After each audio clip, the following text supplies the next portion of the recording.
Alhamdulillahi Rabbil Alamin. Wassalatu wassalamu ala Sayyidina Maulana Muhammadin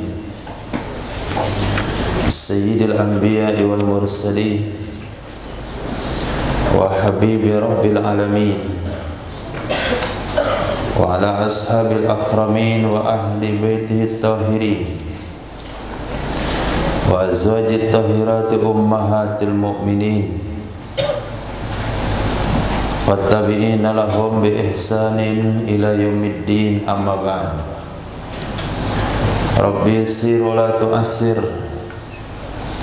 Rabbi tammim bil khair. Rabbana shrah lana sudurana wa yassir lana umurana wahlul 'uqdatam min lisanina yafqahu qawlana.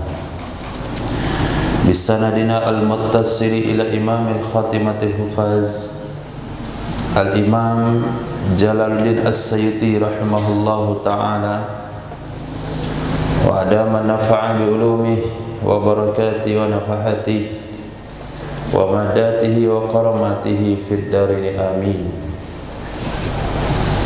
Hadis 5235.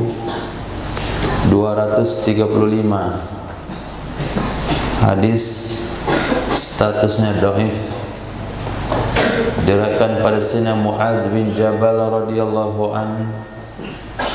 Rasulullah sallallahu alaihi wasallam bersabda, ad-dammatu,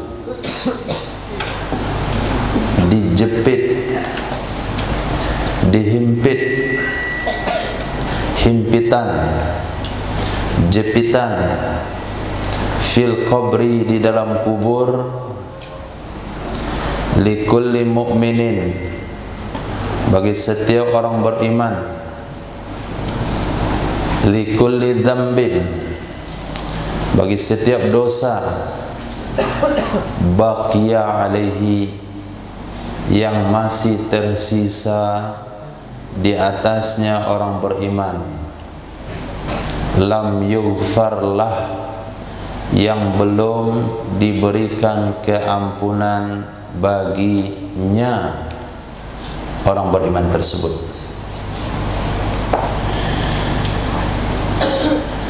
Hadis ini berbicara tentang sisaan kubur. Kubur akan menyempit, kubur akan memeluk seerat-eratnya orang yang masuk ke dalamnya, sehingga berselisih tulang rusuknya. Maka bagi orang beriman bisa saja azab kubur itu ada. Tidak seluruh orang beriman selamat dari azab kubur. Buktinya ketika Nabi mengemumikan Sayyidina Sa'ad bin Mu'az radhiyallahu an, beliau posisinya sama dengan Sayyidina Abu Bakar As-Siddiq di kalangan muhajirin. Beliau adalah Abu Bakar As-Siddiqnya orang Ansor, yang Nabi sabdakan, ihtazza arsur rahmani bimauti Sa'din, bergoyang arsy Allah dengan sebab meninggalnya Sayyidina Sa'ad bin Mu'adz. Kemudian ketika mau dikebumikan, itu kubur menghimpit tubuhnya. Lalu Allah mendoakan Sayyidina Sa'ad bin Mu'adz, akhirnya kubur itu tidak jadi menjepit tubuh Sayyidina Sa'ad bin Mu'adz. Di dalam kitab Siyar A'lamun Nubala karangan Imam Az-Zahabi rahimahullah, itu disebabkan karena Sayyidina Sa'ad bin Mu'adz tidak hati-hati dalam buang air kecil. Ini kelasnya sahabat, tetap dijepit kubur. Alhamdulillah waktu itu ada syafaat baginda Rasul, karena yang mengumumkan adalah Sayyidina Rasul sallallahu alaihi wasallam. Maka setiap orang beriman belum tentu selamat dari azab kubur. Tapi azab kubur bagi orang beriman itu juga wujud kasih sayang Allah. supaya orang beriman ini mendapatkan pengampunan atas dosa yang belum sempat diampuni di dunia. Allah berikan sakit gigi asbab pengampunan dosa. Orang yang demam satu malam Allah ampuni dosanya. Langkah yang dilangkahkan ke masjid dapat pengampunan dosa. Wuduk yang dilakukan dapat pengampunan dosa. Man qama Ramadan imanan wa ihtisaban ghufira lahu ma taqaddama min zambi. Salat tarawih mendapatkan pengampunan dosa. Man shoma Ramadan imanan wa ihtisaban ghufira lahu ma taqaddama min zambi. Puasa Ramadan mendapatkan pengampunan dosa. Orang yang puasa hari Arafah Allah ampuni dosanya 1 tahun yang lalu, 1 tahun yang akan datang. Yang puasa hari Asyura dapat pengampunan dosa 1 tahun yang telah berlalu. Tapi dari sekian amal ibadah yang dia lakukan, masih banyak dosa dia yang belum diampuni. Masih tersisa padanya dosa yang belum diampuni di dunia. Itu sebabnya Nabi SAW bersabda, apabila kalian telah menguburkan jenazah kalian, maka berdirilah di atas kubur, mintakan pengampunan untuk saudara kalian. Maka setelah jenazah dikuburkan kita istighfar. Istighfar untuk orang yang sudah mati. Allahumma ighfir lahu, Allahumma arhamhu, Allahumma ighfir lahu, Allahumma arhamhu. Dia sudah mendapatkan pengampunan demi pengampunan, tapi masih ada lagi yang tersisa. Maka Allah berilah dia jepitan kubur. Sampai kapan? Sampai tidak ada lagi dosa yang tersisa pada orang beriman tersebut, sehingga dia hadir di mahsyar, hadir di sirat, hadir di hari hisab, itu tidak ada problem. Itu makna daripada perkataan Sayyidina Utsman bin Affan radhiyallahu an ketika beliau melewati kubur. Beliau menangis. Maka bertanyalah beberapa orang mengatakan, idza dzukiral jannatu wan naru, apabila disebutkan surga dan neraka, kamu tidak menangis seperti ini. Tapi ketika engkau berada di tempat penguburan, kenapa engkau terlalu dahsyat tangisannya? Sayyidina Utsman bin Affan radhiyallahu ta'ala katakan, tahukah kalian ini adalah persinggahan pertama setelah kematian? Yang selamat dari kubur ini akan mudah melewati jalan setelahnya, tapi yang sulit, yang mendapatkan siksaan di kubur akan sulit jalan setelahnya. 6. Hadis riwayat Imam Bukhari, Imam Ahmad bin Hanbal, Imam Abu Daud dari Sayyidina Abu Hurairah radhiyallahu an dan Sayyidina Abi Shuraih radhiyallahu an, Nabi sallallahu alaihi wasallam bersabda, ad-diyafatu thalathatu ayyam. Menjamu tamu itu 3 hari. Ad-diyafah, menjamu tamu, bukan bertamu. Bertamu boleh sebulan 2 bulan, tapi menjamu tamu itu 3 hari. Famakana, maka apa saja yang ada, wara'a dzalik, setelah itu, fahuwa shadaqatun, maka itu bernilai sedekah, maka dianya bernilai sedekah. Artinya selama 3 hari pertama menjamu tamu hukumnya wajib. Pada hari keempat menjamu tamu hukumnya sunnah. 3 hari pertama hukumnya wajib sebagai hak seorang tamu. Setelah 3 hari itu sudah menilai sedekah bagi yang menjamu.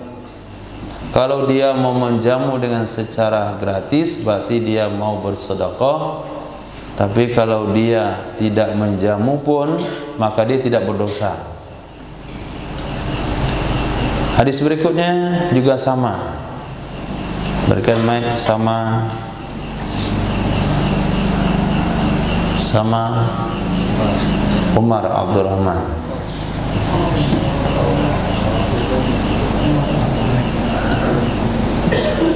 I'tihi mukabbir as-saut.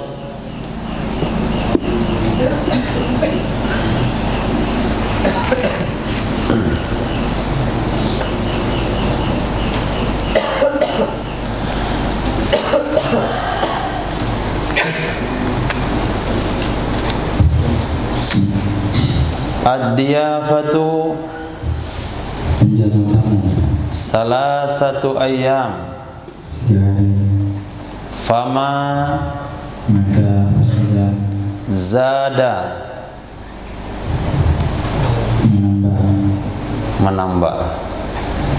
Maka apa saja yang lebih ia, maka apa saja yang lebih ia, lebih dari mana? Dari tiga apa? Nah, bahwa sadaqatun. Maka ia sedekah. Nah, hadis berikutnya ad-diyafatu menjamu tamu salah satu ayam. untuk 3 hari. Famazada Maka apa saja yang ia lebih, bahwa maka ia apa? Ia 3 yang 3 hari hari yang lebih, maka dianya yang lebih sadaqatun. itu sedekah. Wa kullu, Dan setiap yang ma'ruf, kan saya baca baru sampai wa kullu. Wa kullu ma'rufin dan setiap yang ma'ruf, sadaqatun. itu sedekah. Jadi setiap ma'ruf itu sedekah. Masih ada sesuatu yang baik, itu nilainya sedekah. Nah, zikir sedekah, tasbih sedekah, senyum sedekah, membuang kotoran dari jalan sedekah, ngutip sampah sedekah, mengingatkan teman atas bahaya sedekah, memberitahukan tentang perkara yang penting sedekah, memberikan pengumuman sedekah. Setiap ma'ruf nilainya sedekah. Ad-diyafatu menjamu tamu salasu layalin 3 malam. hakun lazimun.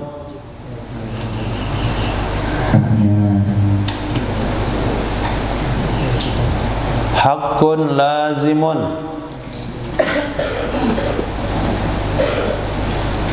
Hakun apa artinya hakun? Lazimun, yang mesti ditunaikan, kewajiban yang mesti dilakukan. Maka kebiasaan bangsa Arab,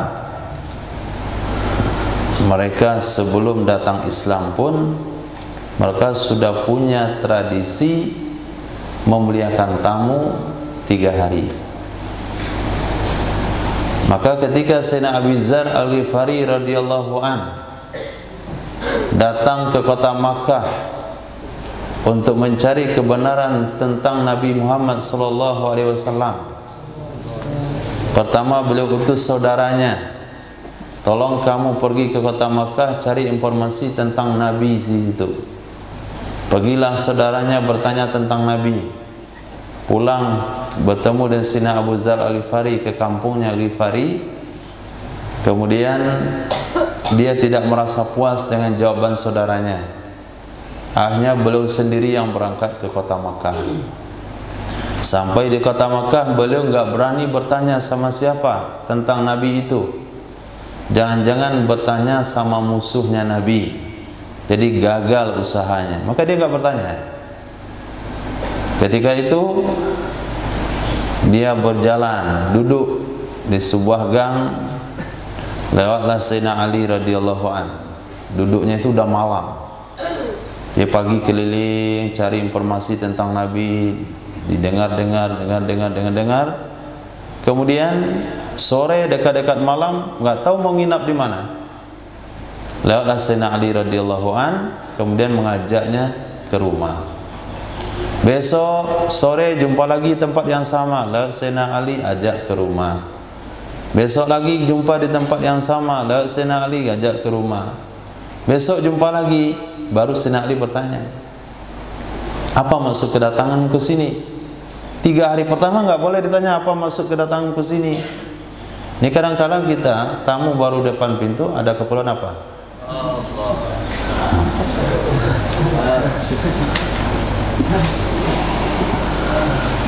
Setelah 3 hari baru tanya apa keperluannya. Nah, selama 3 hari itu tidak boleh ditanya kamu dari mana, kamu ke sini untuk apa tujuannya, apa maksudnya. Setelah 3 hari baru boleh ditanyakan. Bertanyalah Sayyidina Ali kepada Sayyidina Abu Dzar Al-Ghifari. Kata beliau, kamu berani berjanji untuk merahasiakan tujuan saya? Dibuat sebuah kesepakatan. Dan kebiasaan orang Arab, walaupun perkara itu bertentangan dengan keinginannya, kalau sudah janji itu ditepati. Walaupun Sayyidina Ali tidak Islam lah waktu itu, Sayyidina Abu Dzar bertemu dengan musuh Nabi waktu itu, tapi kalau sudah buat kesepakatan janji untuk melindungi dan merahasiakan, mereka akan melindungi dan rahasiakan.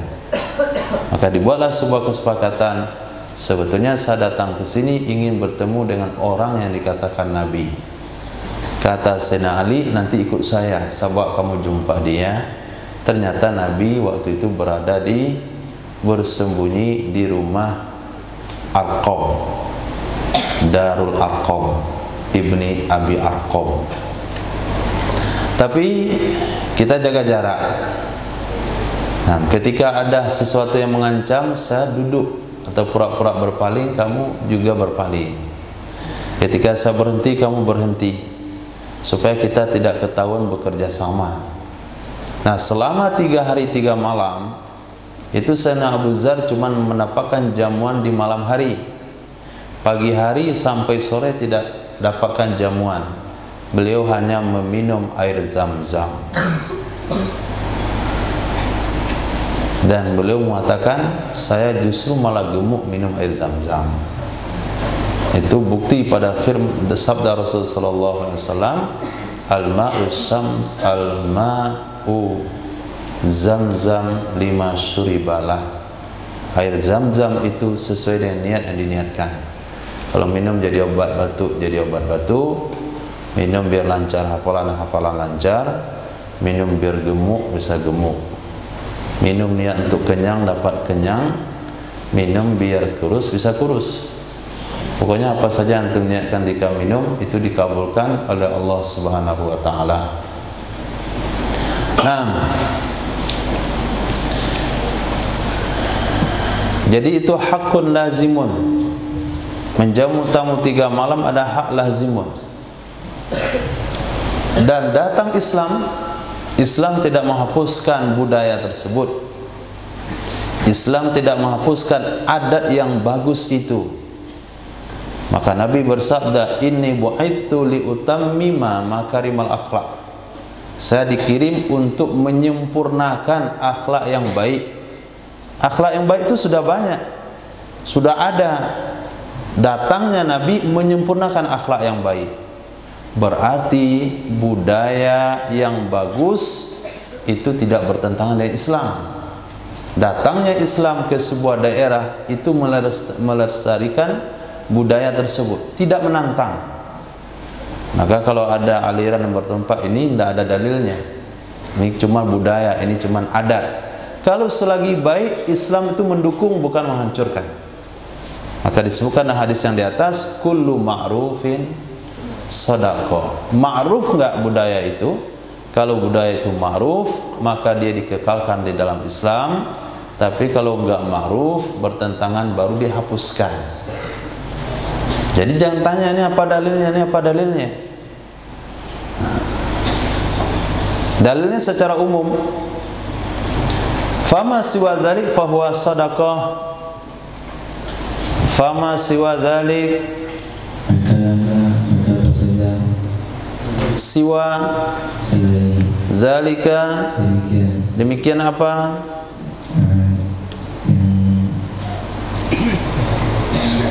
Kewajiban.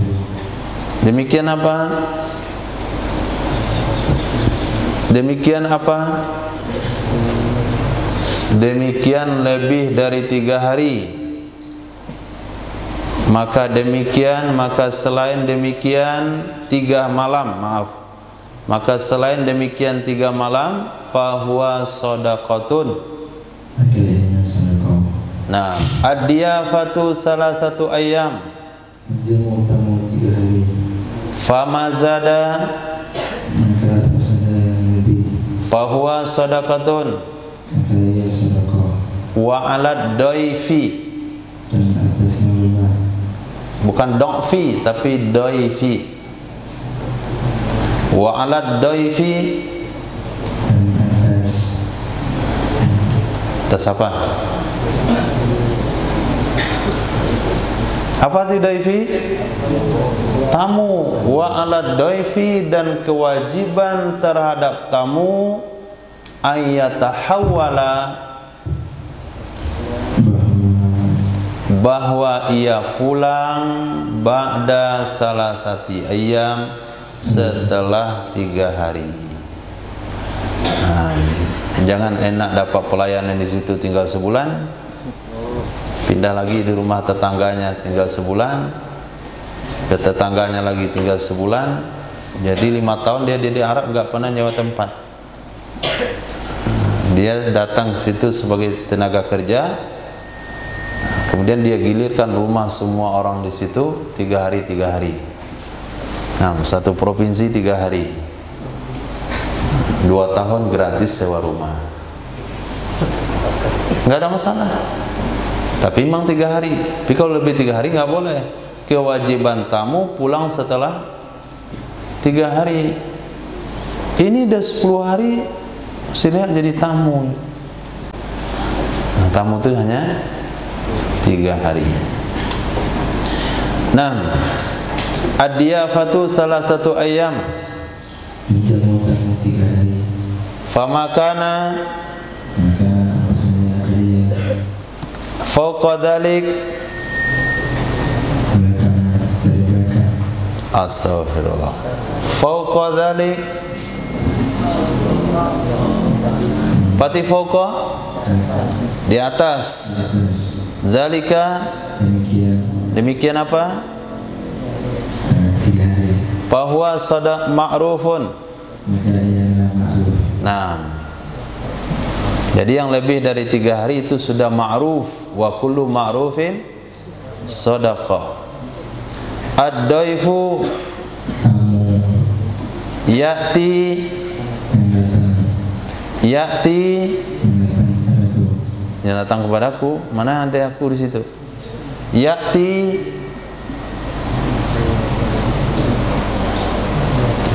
apa itu ya'ti? Ad-daifu ya'ti, Ia datang ia datang bi rizkihi. dengan rezekinya. Nah, tamu itu datang dari rezekinya. Bukan berarti kamu yang memberikan jamuan berarti hilang rezekimu, tidak. Dia itu datang dengan rezekinya sendiri. Jangan merasa tuan rumah memberikan rezeki kepada tamu. Dia yang datang dengan rezekinya. Dia datang dengan sebab rezekinya. Karena sudah ditulis di Lauh Mahfuz, itu adalah rezeki fulan yang ada di barat. Di nampan antum ada rezeki fulan yang ada di barat. Maka dia akan datang untuk mengambilnya. Kalau di nampan yang antum makan ada sebiji nasi, ditakdirkan Allah itu punya semut, maka bagaimanapun rapi makan untuk tidak dimakan, untuk memakan semuanya, pasti yang satu itu tidak akan pernah termakan. Nah, sudah ketelan, tapi masuk hidung. Sudah ditelan, mesin dia masuk hidung, keluar lagi. Siapa yang berani makan? Udah lewat hidung itu, enggak berani makan. Karena memang ditakdirkan untuk keluar. Maka tidak ada sesuatu yang salah dengan rezekinya. Maka kalau ada pembagian apapun nggak usah buru-buru. Nah, itu sudah ditakdirkan di Lauh Mahfuz. Kalau yang jatah antum tidak akan diambil oleh orang lain, kalau jatah orang lain tidak akan mampu antum mengambilnya. Nggak akan pernah. Maka ketika Sayyidina Ali radhiyallahu an menitipkan kudanya kepada salah seorang tukang parkir di masjid, dikatakan, tolong jaga kuda saya mau sholat. Nah, kemudian ketika Sayyidina Ali keluar daripada masjid, dilihat kudanya tidak ada lagi tali kekangnya, tali kendalinya sudah hilang, tinggal tali pengikatnya doang. Jadi kuda itu kan ada dua tali untuk mengikat, menambatkannya, kemudian untuk tali kendali. Nah, tali kendali ini yang diambil oleh tukang parkir. Akhirnya Sayyidina Ali katakan, itu tali harganya 5 dirham. Tadi saya niat ngasih dia uang 5 dirham, tapi karena dia terburu-buru ngambil, dapat 5 dirham dengan cara haram. Kalau dia sabar, dia dapat 5 dirham tapi halal. 5 dirham itu memang rezeki dia yang tulis di Lauh Mahfuz. Kalau nggak sabar, jadi haram. Kalau sabar, jadi halal. Ketika antum ambil kue teman di lemari, telah antum makan, nah kue itu memang ditakdirkan di Lauh Mahfuz jatah antum. Tapi ketika tidak masih tahu minta izin, akhirnya jadi haram. Kalau minta izin jadi halal. Nah, mana kue saya tadi? Hilang. Biarlah hilang, kata orang itu, memang niat saya kasih. Mau kasih sama kamu. Memang saya makan tadi itu. Nah. Tapi karena dia terburu-buru jadi haram. Maka nggak usah terburu-buru dengan rezeki. Karena sesuatu yang sudah dituliskan tidak akan pernah menyasar. Nah, maka dikatakan di sini, tuan rumah tidak usah merasa keberatan. Tuan rumah tidak usah merasa punya jasa, telah memberikan jamuan makan selama 3 hari. Kenapa? Tamu itu datang dengan rezekinya sendiri. Dia datang dengan rezekinya. Bi itu ada 2 makna. Ada bi ta'diyah, datang dengan rezekinya. Artinya dia datang ke rumah dengan rezeki yang dia punya. Ada bi sababiyah, dia datang dengan sebab rezekinya ada di rumah antum. Mana yang lebih tepat? Kedua-duanya tepat. Boleh bi ta'diyah, boleh bi sababiyah. Tapi kalau untuk disampaikan kepada orang awam, mudahnya bi sababiyah. Tamu itu datang dengan sebab rezekinya ada di rumah kita. Wa yartahilu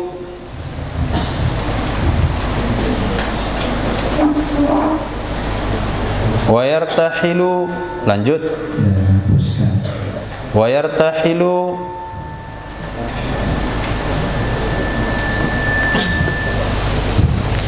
dan pulang ia tamu bizunubil kaum, bizunubil kaum, dengan dosa-dosa kaum. Artinya dengan dosa tuan rumah. Jadi tamu itu pulang membawa dosa tuan rumah. Bukan berarti kita bertamu dapat dosa tuan rumah, tidak. Yang salah penafsiran. Oh, saya nggak bertamu sama si fulan, dia banyak dosa. Kenapa? Karena ada hadis kalau bertamu pulang dari rumah seseorang, kita bawa dosanya. Jadi kalau saking banyak kita bertamu, banyak bawa dosa orang pulang. Begitu pemahamannya. Pulang dengan dosa-dosa kaum, artinya dia pulang, kepulangan itu menyebabkan pengampunan dosa bagi orang yang didatangi. Nah, pulangnya satu kaum, pulangnya tamu yang dijamu, itu menyebabkan dosa orang yang didatangi mendapatkan pengampunan dari Allah Subhanahu wa taala. Wa yumahhisu anhum dzunubahum. Wa yumahhisu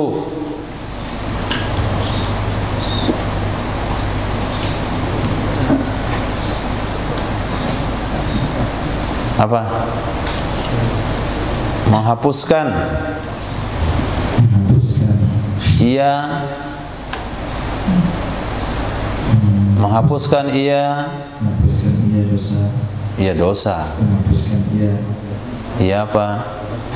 Anhum dari mereka zunubahum. dosa-dosa mereka. Nah, jadi kedatangan tamu itu mengapakan pengampunan dosa bagi tuan rumah. Ad-diyafatu Menjamu tamu ala atas ahlil wabar ahli wabar walaysat dan tidak ia menjamu ala ahlil madar. atas ahli madar. Nah, jadi menjamu tamu itu kewajiban ahli wabar, bukan ahli madar.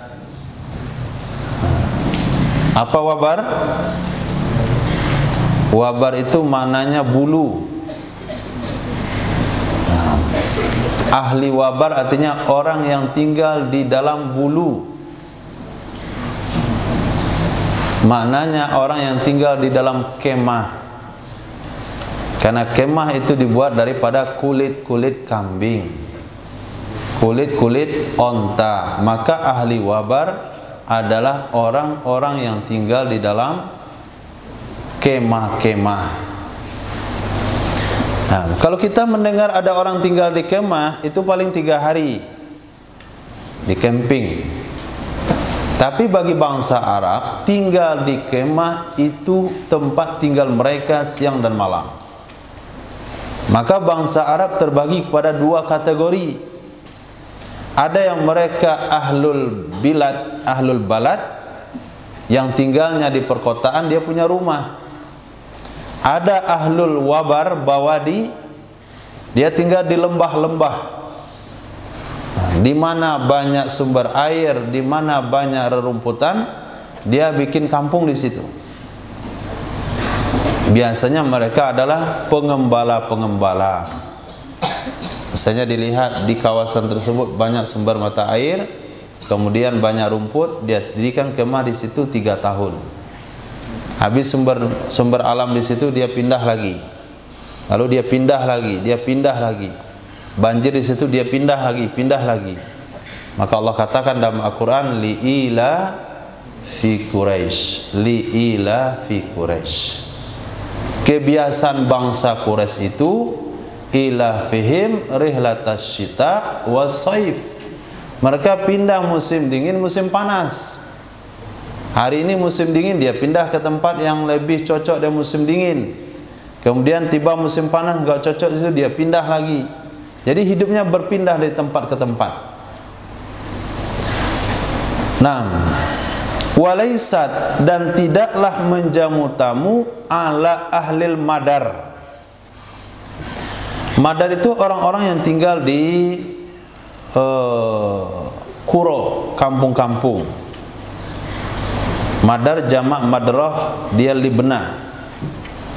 Libnah maknanya batu bata. Jadi ahlil madar orang yang tinggal di rumah-rumah. Nah, orang yang tinggal di rumah-rumah.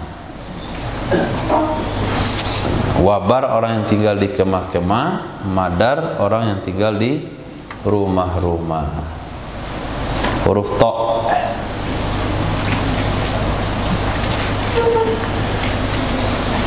Nabi SAW bersabda, ta'iru kulli insanin fi unukih. Ta'ir, catatan amal, catatan amal kulli insanin, setiap manusia,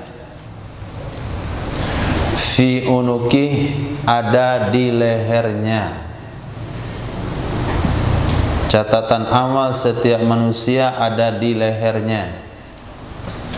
Ini Nabi berbicara di mahsyar. Nabi bicara di akhirat. Maka catatan amal setiap manusia digantung di leher. Maka pada hari ini kalau ada data-data penting, itu biasanya orang gantung di leher. Jamaah haji Identitas dia taruh di leher. Kenapa nggak di tangan? Ada kemungkinan untuk dilepas ketika berwudu. Kenapa nggak di kaki? Lumayan cepat hilang. Tapi kalau di leher, nggak ada kepentingan untuk dilepas, maka digantunglah di leher. Maka sebagian orang, ulama yang dulu mutakaddimin mengatakan tidak boleh menggantung sesuatu di leher, karena itu mirip dengan kalung, menyerupai wanita. Tapi apabila niatnya hanya semata untuk mengamankan, untuk keselamatan, lalu digantung sesuatu di leher, maka hukumnya boleh-boleh saja. Tapi apabila dia hiasi tempat gantungannya itu bukan lagi dengan tali, tapi dia cari perak misalnya atau besi lalu digantung, niatnya menjaga identitasnya dan sekalian dikalungkan, hukumnya haram. Nah, jadi khilafiyah tentang hal itu. Kalau antum mau menjaga kewarakan, warak, tidak mau menyerupai wanita dalam hal itu, maka cukup ditaruh di kantong atau diikat di baju. Nah, dan di akhirat itu tidak ada lagi syariat pada hari itu, maka semua catatan amal manusia digantung oleh Allah di leher-lehernya. Nah, tinggal dia baca. Maka dia katakan, aneh kali kitab ini, la yuwadiru saghiratan wala kabiratan illa ahsaha. Aneh, perkara yang detail, terkecil sekali sampai yang besar pun ditulis di sini. Ambil jarum jahit, ditulis juga di situ. Si fulan telah mencuri 1 biji jarum pentul milik temannya untuk pasang jilbab misalnya. Ditulis juga. Kemudian fulan telah membuang sedikit tai hidungnya di bawah karpet masjid. Tulis itu. Kemudian tangannya berdarah digosokkan ke karpet masjid. Kemudian aneh kitab itu, kata mereka, la yughadiru saghiratan wala kabiratan illa ahsaha. Setiap amal yang terkecil yang besar ada di situ. Tapi ada satu hamba yang diceritakan dalam sebuah hadis menunjukkan besarnya pengampunan Allah. Kata Allah, hadirkan si fulan. Hadirlah fulan tersebut. Kata Allah, lihatkan kepadanya semua dosa kecilnya, tapi simpan dulu dosa besarnya. Jangan lihatkan dosa besarnya, simpan dulu dosa besarnya. Dia lihat di situ, dia baca dia dosa-dosa kecil aja semua. Alhamdulillah lah, nggak ketahuan dosa besar saya. Itu perasaan hatinya. Nah, setelah itu kata Allah, kamu akui semua yang ada di situ. Kata dia, seakui ya Allah, sangat seakui sekali. Senang sekali dia karena tidak ada dosa besarnya tercatat. Kata Allah, semua yang tertulis di kertas itu, dosa-dosa kecilmu diganti dengan kebaikan-kebaikan. Lalu dia katakan, ya Allah, masih ada yang belum ditulis di sini. Fatabassama Rasulullah sallallahu alaihi wasallam, maka Nabi pun senyum. Tadi dia syukur sekali dosa besarnya nggak ditulis, tapi ketika dikatakan diganti semua dosa kecilmu dan kebaikan, baru ngaku dia punya dosa besar. Nah, itulah liciknya manusia, kata Rasulullah. Sehingga mereka hadis itu harus senyum. Fatabassama Rasulullah sallallahu alaihi wasallam. Kalau kira-kira yang menguntungkan dia ngaku. Tapi kalau kira-kira merugikan dia, diam-diam saja. Sama dengan sahabat Nabi SAW selesai i'tidal, dia katakan apa? Sami Allahu liman hamidah.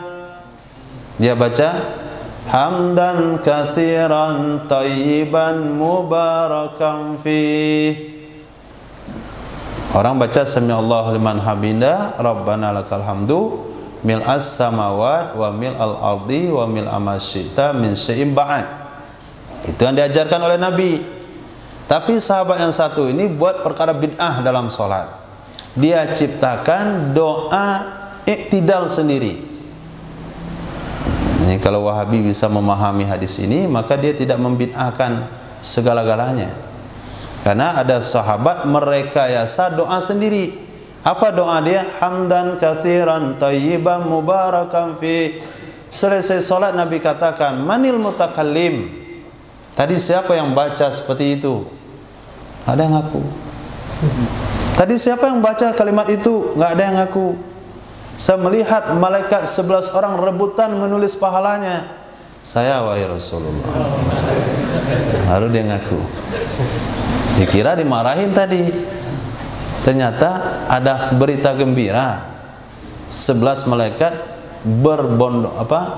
bergegas, berlomba-lomba. Ayu, siapa di antara mereka yang paling pertama mencatat pahalanya? Setelah dengar berita itu, baru dia ngaku, saya, wahai Rasulullah. Nah, yang kita pahami di situ adalah ibadah salat adalah ibadah yang terpenting. Lalu sahabat merekayasa menambah-nambah bacaan solat. Maka Nabi tidak semua menghukumi dengan perkara bid'ah. Kamu bid'ah, solat gak sesuai yang diajarkan, kamu nambah-nambah, ngarang-ngarang. Nabi gak jawab begitu. Tapi selagi itu bernilai doa dan puji-pujian kepada Allah dengan standar yang masih dibenarkan, maka Nabi memberikan sanjungan.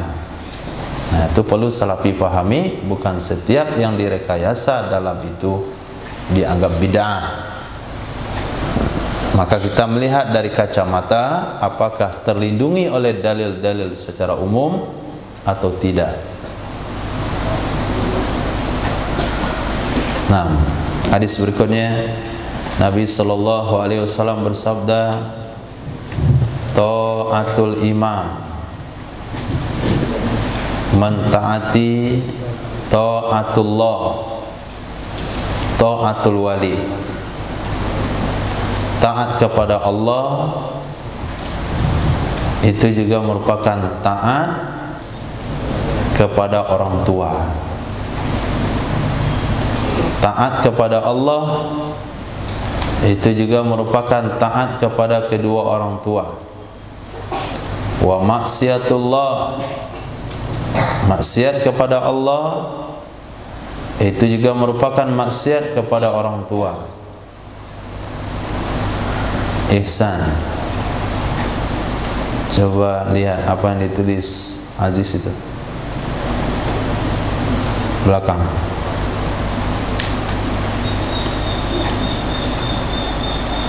Kasih Ihsan lihat.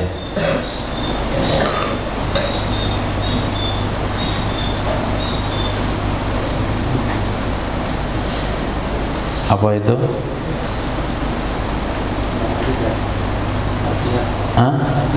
Artinya khair.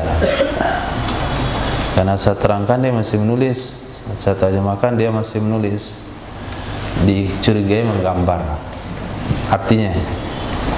Nah, taatullah, maksiat kepada Allah adalah maksiat kepada orang tua. Jadi kadangkala seseorang menafsirkan atau menganggap kalau melakukan sebuah kebajikan berarti dia telah mengabaikan ketaatan kepada orang tuanya. Misalnya contoh, orang tuanya, kamu gak boleh mondok, harus belajar SMP, SMA, harus kuliah, mondok itu gak ada masa depan. Tapi tetap aja dia mau mondok, mau belajar agama. Apakah anak ini bilang anak durhaka? Anak durhaka? Tidak. Tidak dianggap anak durhaka. Karena taat kepada Allah itu bukti taat dia kepada kedua orang tuanya. Tapi maksiat dia kepada Allah berarti maksiat kepada kedua orang tuanya. Nah, maka jangan dikatakan taat kepada kedua orang tua itu menyenangkan hati orang tua, tidak. Tidak semua taat kepada orang tua itu menyenangkan hatinya. Tapi apa yang kamu lakukan itu menguntungkan orang tua atau tidak? Kalau itu menguntungkan orang tua dunianya dan terlebih akhiratnya, itu merupakan sebuah ketaatan dan bakti daripada seorang anak. Nah, ta'atul imam haqqun alal mar'il muslim. Mentaati pemerintah, taat kepada pemimpin merupakan kewajiban terhadap manusia yang muslim. Hakun, kewajiban, alal mar'il muslim.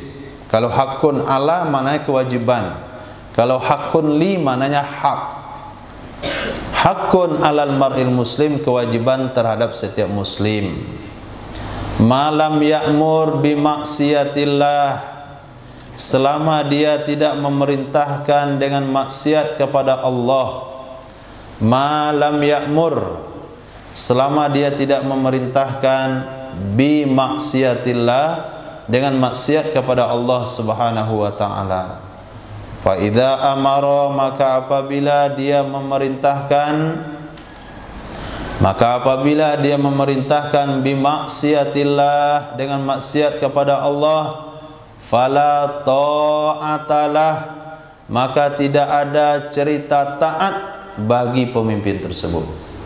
Ta'ata itu, la ta'ata itu la nafi jenis, maka tidak ada bahasa taat bentuk apapun kepada pemimpin tersebut. Nah, jadi yang dikatakan Islam agama radikal, agama pemberontak, kalau ada oknum daripada muslim melakukan pemberontakan, itu bukan ajaran Islam. Nabi bersabda, alaikum sam'a wa ta'ah, kamu wajib mendengar dan mentaati. Wa in ta'ammara alaikum abdun habasyi, walaupun yang menjadi pemimpin kamu budak berkulit hitam, wa ra'suhu kadzabib, rambutnya kayak kismis saking keritingnya, tetap wajib ditaati. Mentaati seorang pemimpin kewajiban setiap orang Islam. Pakai helm, pakai helm. Nah,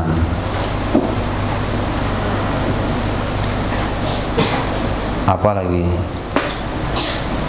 Pakai KTP, bawa KTP. Pakai kakak, bawa kakak. Suntik vaksin, jangan.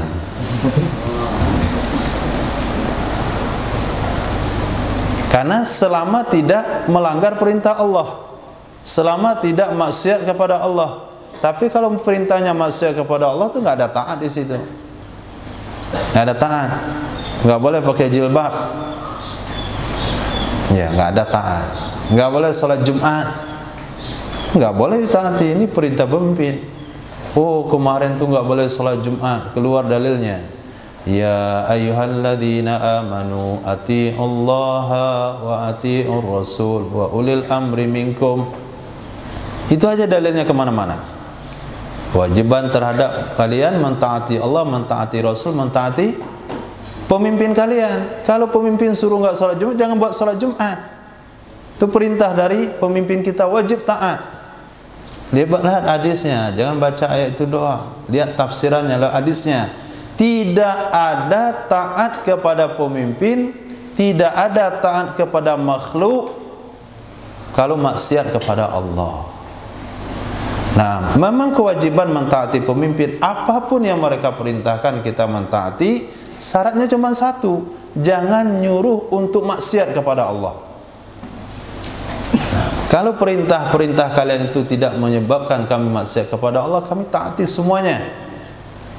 Dan itu kewajiban, dan itu ajaran agama kami, mentaati kalian selama tidak nyuruh kepada maksiat. Nah, tapi kalau nyuruh pada maksiat, kami nggak akan taat. Nah, ta'atun nisa'i nadamah. Nah, itu perhatikan baik-baik. Mentaati wanita itu penyesalan.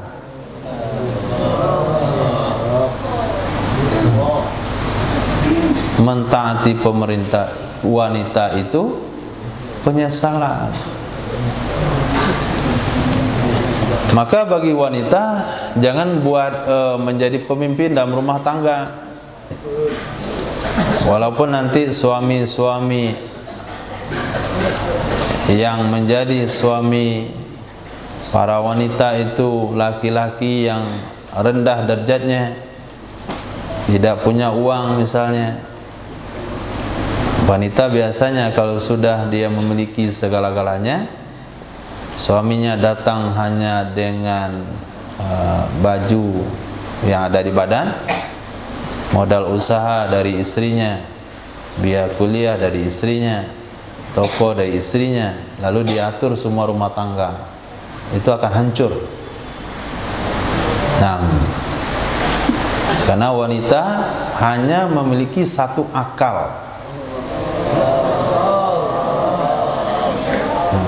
Masa satu akal itu bisa memahami 9 akal? Laki-laki memiliki 9 akal, wanita 1. Kalau antum mempertimbangkan pendapat wanita yang cuma mikir dan pakai satu akal itu akan menyesal. Nah, akan menyesal. Maka Nabi bersabda, tidak akan beruntung suatu daerah, satu kaum yang dipimpin oleh wanita. Lihat kejadian sejarah sepanjang sejarah Indonesia. Itu contoh kasus.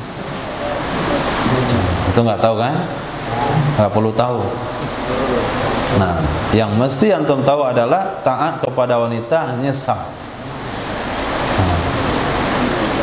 Oh, nggak cukup dengan hadis itu, tambah lagi di bawah, mungkin nggak ngerti anisa mar'ah, ta'atul mar'ah nadama. Mar'ah juga wanita.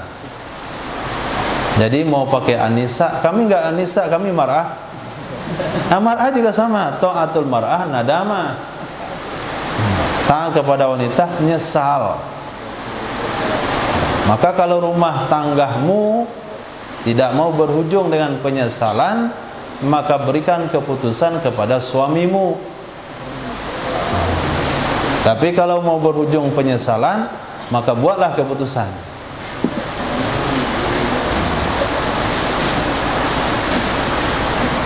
Tapi kalau sudah belajar hadis, insyaallah aman.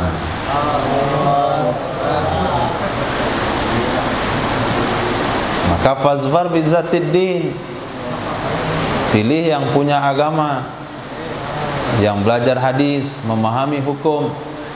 Taribat yadat, beruntung tanganmu. Tapi kalau yang tidak mengenal agama, antum sampaikan ta'atun nisa nadamah, nggak ngerti dia itu. Nah, talibul ilmi, pelajar agama. Talibul ilmi, orang yang belajar agama. Tabsutu, menghamparkan, membentangkan, lahu, bagi orang yang belajar agama tersebut, al malaikatu, oleh para malaikat, ajnihataha, sayap-sayapnya malaikat, sayap-sayapnya malaikat. Jadi zahirnya antum duduk di atas karpet, hakikatnya duduk di atas sayap malaikat.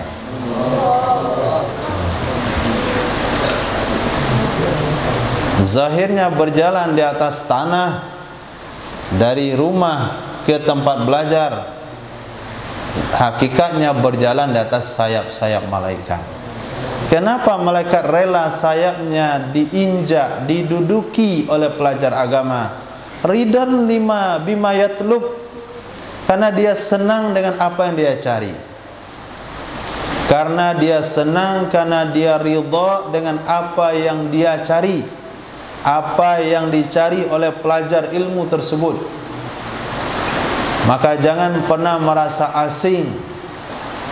Pelajar agama jangan pernah merasa rendah diri, tapi harus tawadu. Jangan merasa terbelakang, tertinggal, kuno. Tapi berbanggalah antum yang duduk di atas sayap-sayap malaikat. Hadirkan makna hadis tersebut. Walaupun tinggal di tempat yang sederhana, tapi apabila menghadirkan makna hadis itu, kita tidak akan merasa rendah diri. Maksud rendah diri itu bukan tawaduk ya, merasa tertinggal, merasa minder, dan merasa tidak punya arti. Apabila seorang pelajar agama masih menganggap yang tidak belajar agama lebih mulia dari dia, apabila orang menghafal Al-Quran menganggap orang yang dikasih kekayaan lebih mulia daripada dia, berarti dia telah mengkufuri nikmat Allah Subhanahu wa ta'ala. Nah, maka katakan kepada diri antum, setelah saya menghafal Al-Quran dan mendalami hukum Islam, kalau tidak diberikan dunia sekecil apapun, saya tetap lebih mulia dari yang kaya-kaya tersebut. Maka sendirinya seorang ulama itu tidak akan pernah merasa asing. Dia duduk sendirian begini saja. Apa yang kenapa ngangguk-ngangguk sendirian dia? Di benak dia ada hadis Nabi.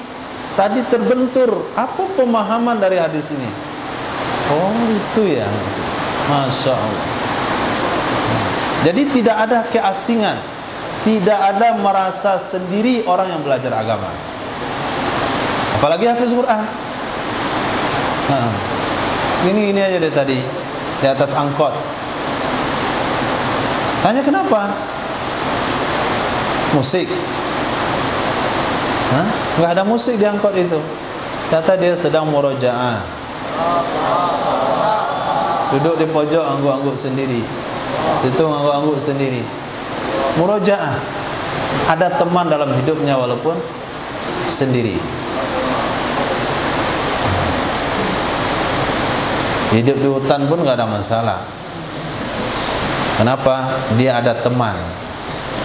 Jadi walaupun bentuknya dia sendiri, tapi di benak dia tuh sedang berpikir. Ini kemarin saya baca hadis ini, maksudnya ini. Pertentangan nggak dengan hadis ini? Kenapa ya dibilang zammiluni? Harusnya zammilini. Nah, kenapa ya zammiluni? Harus zammilini. Kan pada wanita, bukan pada semua. Oh, Sayyidah Khadijah dengan anak-anaknya. Ngangguk gitu.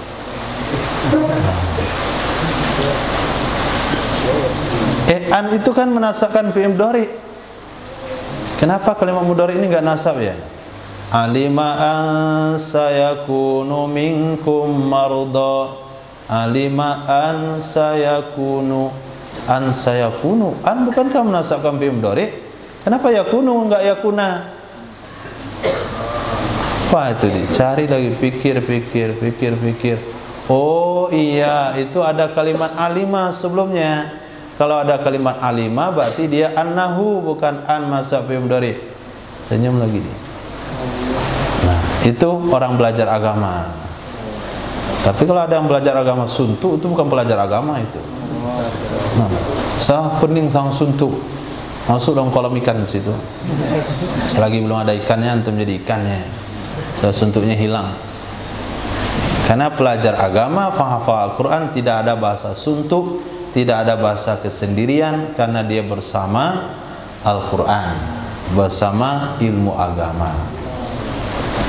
Talibul ilmi, pelajar agama, bainal juhal, antara orang-orang bodoh, antara orang-orang yang tidak tahu dengan ilmu agama, kal hayyi bainal amwat, sama dengan orang hidup di tengah-tengah orang mati. Nah, orang hidup di tengah-tengah orang mati. Coba antum bayangin dulu makna hadisnya apa ini? Orang hidup ada di tengah-tengah orang mati. Ada 10 mayat. Satu orang hidup di situ. Jadi apa bedanya? Apa bedanya? Orang hidup ini bergerak, orang hidup ini berpikir, orang hidup ini melihat, orang hidup ini mendengar, orang hidup ini bicara, orang hidup ini punya tanggung jawab terhadap mayat. Nah, maka begitulah orang yang berilmu tinggal di tengah-tengah orang tidak tahu. Dia yang berilmu, dia mendengar. Apa yang dia dengar? Berita akhirat. Yang tidak didengar oleh orang tidak tahu karena dia mati. Apa yang dia lihat? Keadaan setelah kematian. Apa yang dia pikirkan? Situasi yang sedang terjadi. Dan dia punya tanggung jawab terhadap orang-orang yang tidak tahu untuk memberitahu. Nabi bersabda, man su'ila al ilmin fakatama uljima bilijabim minan nar. Orang yang punya ilmu kalau ditanya dia tidak mau jawab, maka diberi kekang dengan kekang api neraka di mulutnya. Mulut kamu ni yang malas ngomong kemarin, kekang di neraka. Nah, kalau pelajar agama juga yang menunjukkan perkara negatif, itu kemana mau dicari? Di mana mau ditumpangkan nasib masyarakat? Kalau antum yang mencontohkan perkara yang enggak baik. Orang hidupnya itu juga yang enggak mau bergerak, mati juga dia sama mayat situ. Bahkan lebih parah lagi nasib pada mayat itu. Nah, mayat tenang aja dari tadi. Nah, dia pergi ke kafe.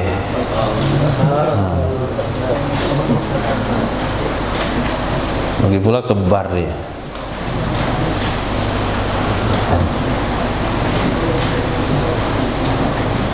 Dari pahami? Nah,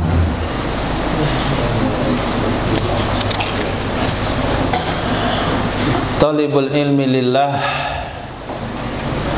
Talibul ilmi lillah, orang yang belajar ilmu karena Allah, bukan karena ijazah.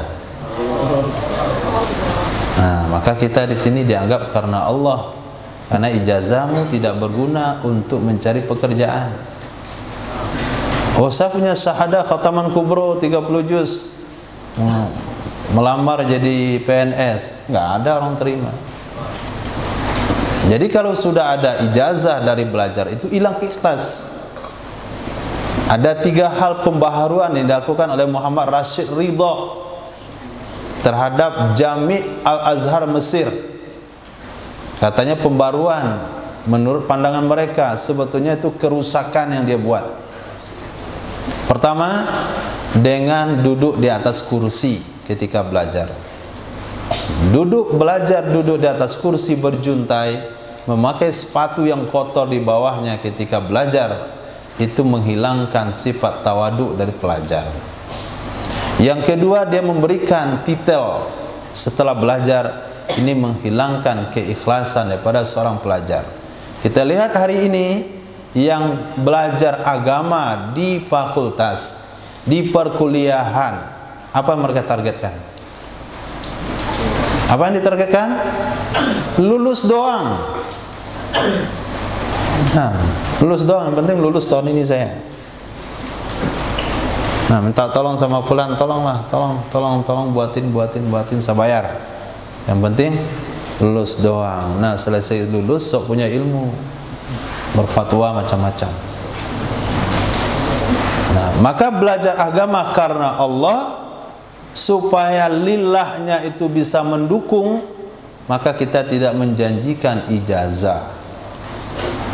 Sebetulnya belum ada jaminan lillah, tapi sedikit mendukung. Ada juga yang kena terpaksa, kan? Paksa oleh orang tua.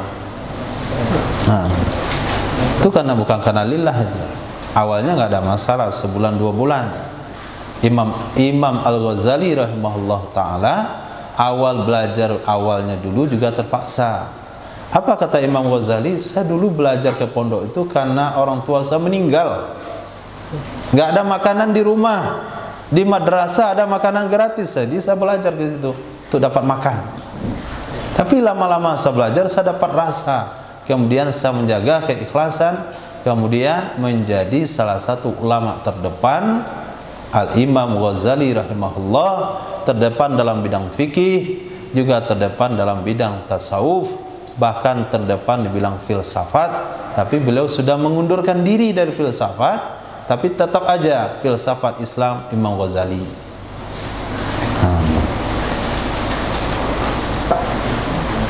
Jadi nggak ada masalah awalnya itu terpaksa, tapi kalau sudah 6 bulan masih terpaksa, itu bongak lah itu. Asli bongak lah. 6. Awal itu memang karena nggak tahu. Oke, talibul ilmi lillah, belajar karena Allah, bukan karena pengen dipanggil ustaz, bukan karena dijadikan kiai, bukan karena ijazah. Afdalu, itu lebih baik, indallah, di sisi Allah, bukan di sisi manusia, di sisi Allah, minal mujahidi fi sabilillah, dari orang-orang yang berjihad di jalan Allah. Biarin kata manusia, nggak ada masalah. Kami orang berjuang, kamu duduk-duduk saja. Kami mujahid, kami korban harta, kami korban waktu, kami korban jiwa, kami meneteskan darah, kami berkeringat, kamu duduk baca Quran, belajar ilmu. Mana bisa disamakan dengan kami? Itu kata manusia. Kata Nabi, orang belajar ilmu karena Allah lebih baik di sisi Allah daripada mujahid fisabilillah. Kenapa? Karena mujahid fisabilillah, dia melindungi fisik Islam, dia melindungi orang Islam dari hantaman luar. Sementara orang belajar agama melindungi akidah umat Islam, melindungi hukum hakam Islam. Coba kalau tidak ada orang belajar agama, memang terlindungi orang Islam, negaranya tidak diganggu, negaranya ditakuti, negaranya dihormati. Tapi di negara itu tidak tahu hukum hakam Islam, hancur juga. Maksiat dianggap sebuah ketaatan, ketaat dianggap sebuah maksiat. Kenapa? Tidak ada ulama. Akidahnya sudah bercampur dengan Jabariyah, akidah bercampur dengan Qadariyah, akidah kadang-kadang Mu'tazilah, akidah kadang-kadang liberal. Tapi katanya dia muslim juga. Siapa yang membersihkan akidah umat? Siapa yang memberitahukan kepada umat tentang batasan-batasan hukum Allah? Jangan kamu anggap selesai sholat kamu selangi jari, itu khusyuk. Itu perkara yang dimakruhkan oleh Nabi Sallallahu Alaihi Wasallam. Jadi kadang-kala kita anggap itu perbuatan khusyuk, padahal makruh. Siapa yang bisa memberitahu? Talibul ilmi. Nah, mujahid berjuang meninggal dunia sekali, tapi talibul ilmi ketika meninggal hari ini ilmunya masih dibaca. Imam Syafi'i, beliau meninggal dunia, tapi sampai hari ini catatan ilmunya masih berjalan. Idza mata ibnu Adam in qata'a amalu illa min thalas. Salah satu adalah ilmu yuntafa'u bih. Kira-kira berapa besar catatan amal Imam Syafi'i hari ini? Kalau sampai sepertiga dunia pakai mazhab beliau. Hah? Berapa besar jasanya Sunan At-Tirmizi? Berapa besar jasa Imam Jalaluddin As-Suyuti sampai hari ini kita baca kitabnya? Dan tesis doktor profesor yang mana yang dibaca karangannya selama 10 tahun? Nggak ada. Oh, selagi dia jadi dosen itu ada. Dipaksakan pelajarnya baca kitab dia untuk pemasukan. Tapi siapa yang maksa kita baca kitab Imam Jalaluddin As-Suyuti? Tidak ada. Kenal aja enggak? Di mana kampung beliau? Mana? Kapan lahirnya? Siapa gurunya? Siapa muridnya? Ini kitab sudah ratusan tahun. Nah, kitab ini sudah ratusan tahun, tapi tetap dipelajari sampai hari ini. Ini menunjukkan sebuah keikhlasan karena Allah Subhanahu wa ta'ala.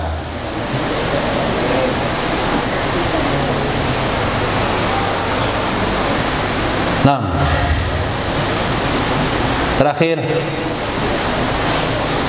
talibul ilmi kal ghadi warraih fi sabilillah.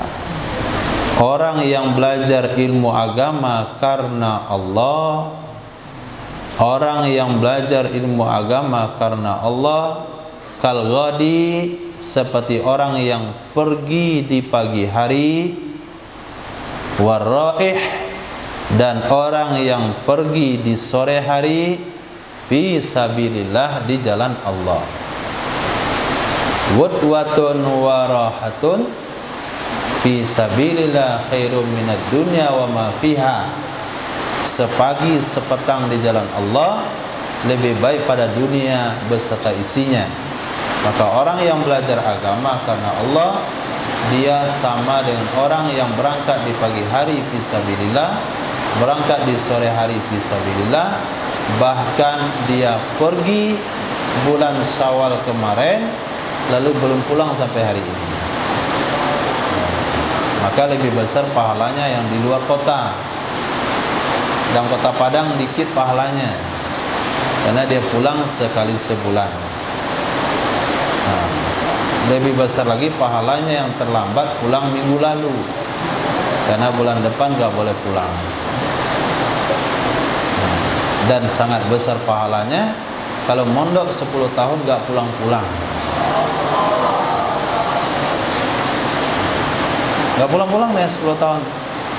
Berangkat waktu SD, kumis belum ada, jenggot belum ada, kemudian pulang hafiz 30 juz, hafiz Sahih Bukhari dan Muslim 15 tahun, baru pulang. Itu lebih besar lagi pahalanya. Waktu pulang, kampungnya pun sudah hilang, lenyap oleh tsunami. Itu lebih besar juga pahalanya. Nah, cukup insyaAllah.